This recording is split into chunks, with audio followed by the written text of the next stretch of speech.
आप फोन सुनते, मेरा सुनो, मेरा फोन, मेरे फोन सुनने से कुछ मालूम नहीं होता, ना मेरे को दूसरी बीवी है, ना कुछ गलत काम करता हूं मैं, कुछ भी नहीं मिलेगा आपको, उल्टा आपको नसीहत मिलेंगी। हो सकता है कि आप मेरे फोन के बातें सुन के कभी ना कभी जिंदगी में मरने से पहले कलमा पढ़ लेंगे, और कुछ भी नहीं मिलता आपको, मेरे को कुछ शौक ही नहीं है।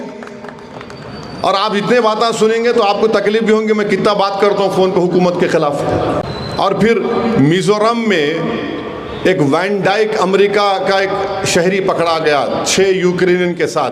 क्या कैसा पकड़े गए वो लोग? भारत के 3 एयरपोर्ट से पकड़े एनआईए उनको। क्या काम कर रहे थे वो लोग? ड्रोन से हमला करना सिखाना लोगों को। मिज़ोरम का बॉर्डर लगता म्यांमार में। आप बताओ क्या हुई? वैन डाइक सीरिया में जाके लड़ा है, ये वैन डाइक अरब ममालिक में जहां पर सिविल वॉर हुई वहां जाके लड़ा। आखिर कौन है ये अमेरिका के लोग? हमारे मुल्क में क्या कर रहे हैं लोग? इनको फिक्र ही नहीं है। मिजोरम में अगर कोई जाना, अगर आप भी जा रहे तो वहां पर एक परमिट की जरूरत पड़ती। और खुद पिछले साल वहां का चीफ मिनिस्टर असेंबली में तकरीर करके बोला कि 2000 फॉरेनर्स मिजोरम से वहां चले गए म्यांमार में। आप क्या कर रहे थे? आप बोलते बांग्लादेशी है, यहाँ बांग्लादेशी है, वहाँ बांग्लादेशी है, यहाँ बांग्लादेशी है, हैदराबाद में है, फुला है। अरे तुम्हारे नाक के नीचे ये जालिम लोग अमेरिका से आकर, वैन डाइक उसका नाम है, 6 यूक्रेनियन है, कैसा ड्रोन लेके आते बोलो आप। और आप देख रहे ड्रोन के मजाहरे इस जंग में। एक 50 सीसी का इंजन लगा के उड़ता, उन्हें 10,000 15,000 डॉलर गिरा बिल्डिंग पे, बिल्डिंग को उड़ा दिया पूरा। ये अजीब मामला है। बांग्लादेश हमारे पीछे ने, बांग्लादेशी कहाँ बांग्लादेशी? कितने बांग्लादेशी है बोलो? तुम कितना बॉर्डर फेंसिंग करे म्यांमार का इंडिया बताओ हमारे को? करीब 1400 किलोमीटर का बॉर्डर है। 100 किलोमीटर तुम उसकी फेंसिंग नहीं करे। कितने बांग्लादेशी आखिर बताओ हमारे को मुल्क में? अब बल्दिया इलेक्शन आएंगे हैदराबाद का, नहीं असद साहब बांग्लादेश। अरे हम क्यों करेंगे बाबा? कहाँ है बताओ ना, मेरे को पूछ के आ रहे हो लोग वहां से। अगर आ रहे तो आप लोग क्या कर रहे? हुकूमत आपकी, बादशाह सलामत दिल्ली में बैठे हुए हैं, क्या कर रहे भाई? उन्होंने आपकी हुकूमत क्या कर रही है? आप आएंगे देखो, अब बांग्लादेश शुरू होता, अब बंगाल का इलेक्शन हो रहा, बंगला। अच्छा कहाँ से आ रहे भाई वो लोग? बीएसएफ है, आईटीबीपी है, क्या हुआ? जो कोई जिक्र नहीं है। नहीं, आतंकवाद बढ़ रहा। अरे आतंकवाद बढ़ रहा तो दिल्ली में सुसाइड बॉम्बर कैसा आया? 40 किलो एक्सप्लोजिव लगा के आया उन्हें। ये दूसरा सुसाइड बॉम्बिंग है इंडिया में। एक हुआ था हैदराबाद में टास्क फोर्स ऑफिस में, आपको याद होगा, हैदराबाद में टास्क फोर्स ऑफिस में हुआ था। अभी दूसरा हुआ।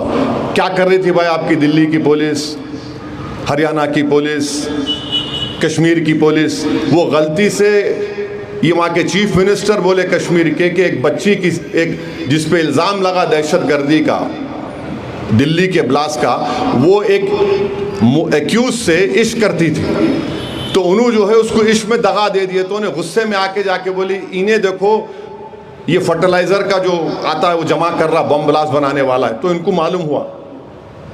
कैसे निकल गया भाई आपके हाथ से वो आदमी? चांदनी चौक कैसे पहुंचा बताओ? कौन जिम्मेदार है उसका? हम बोल रहे आपको पाकिस्तान हमको चैन से जीने नहीं देगा, मगर ये कैसा ये ग्रुप बन गया? इंटेलिजेंस ब्यूरो क्या कर रही है? उनकी नाकामी नहीं है। आप फोन सुनते, मेरा सुनो, मेरा फोन, मेरे फोन सुनने से कुछ मालूम नहीं होता, ना मेरे को दूसरी बीवी है, ना कुछ गलत काम करता हूं मैं, कुछ भी नहीं मिलेगा आपको, उल्टा आपको नसीहत मिलेंगी। हो सकता है कि आप मेरे फोन के बातें सुन के कभी ना कभी जिंदगी में मरने से पहले कलमा पढ़ लेंगे, और कुछ भी नहीं मिलता आपको, मेरे को कुछ शौक ही नहीं है। और आप इतने बातें सुनेंगे तो आपको तकलीफ भी होंगी, मैं कितना बात करता हूँ फोन पे हुकूमत के खिलाफ। कौन जिम्मेदार है इसका? बताओ ना भाई, जो दिल्ली का बॉम्ब ब्लास्ट हुआ, कौन जिम्मेदार है उसका? हम बोल रहे पाकिस्तान गाइडेड है, ये पाकिस्तान पूरा इसमें इन्वॉल्व है। वहाँ के टेरर ग्रुप्स, चाहे वो एलईटी हो या जो भी उसका नाम हो, कुछ तो अकाउंटेबिलिटी होनी चाहिए ना। नहीं इन्हों कर रहे, इनकी वजह से हो रहा, उन्हों कर रहे। कब तक आप हुकूमत कर रहे? आप जवाब दो, इसका कोई जवाब नहीं है। अच्छा सोशल मीडिया पे किसी मजहब के खिलाफ आप लिख दिए तो पुलिस को क्या करना पड़ता? दिल्ली में अब यूट्यूब का एक आदमी बैठा हुआ है, अरे हर रियासत में उसको बिठा हुआ, क्योंकि सोशल मीडिया में अगर कोई बदतमीज़ी की गुफ्तगू किसी भी मज़हब के ख़िलाफ़ अगर कोई करता है, चाहे इस्लाम हो, हिंदुइज़्म हो, या फिर ईसाइयत हो, या हमारे बौद्ध मज़हब का हो, आप हर बड़ी रियासत में बिठाओ ना उसको, एक तकर्रुर करो कि नहीं बैठेगा।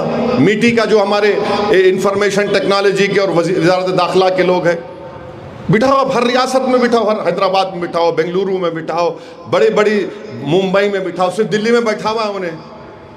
अब उसको दिल्ली को मिला के बोलना अरे मियाँ अजी हज़रत ये फुल आया, उन्होंने बेचारे उठते सोते करे, अब तक पूरा फैल गया, लाखों करोड़ लोगों के चला गया, डैमेज हो गया। तो ये प्रैक्टिकल चीज़ें हैं जो इस पर हुकूमत को तवज्जो लेने की ज़रूरत है।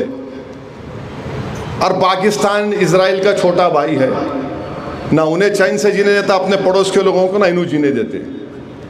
तो इनका एक मकसद एक ही है कि तबाही और बर्बादी लेके आना, हर जगह तबाही और बर्बादी लेके आना। आप देख लो, आप नुकसान किसका हो रहा, वहाँ पर किसका नुकसान हो रहा है, कौन बर्बाद हो रहा, कौन मारे जा रहे, इन बैनुल अक़वामी क़ानून की धज्जियाँ उड़ाई जा रही हैं।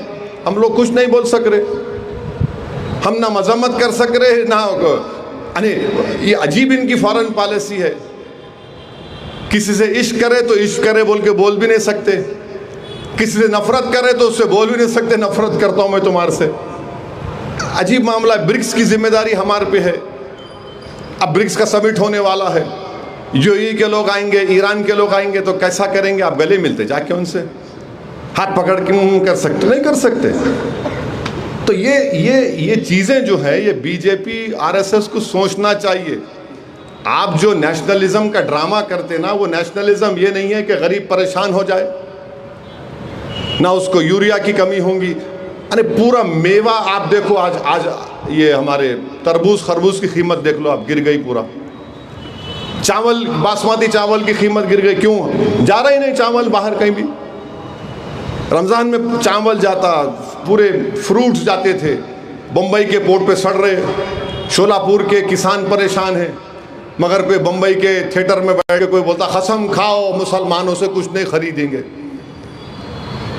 खा लो कसम, क्या होने वाला है?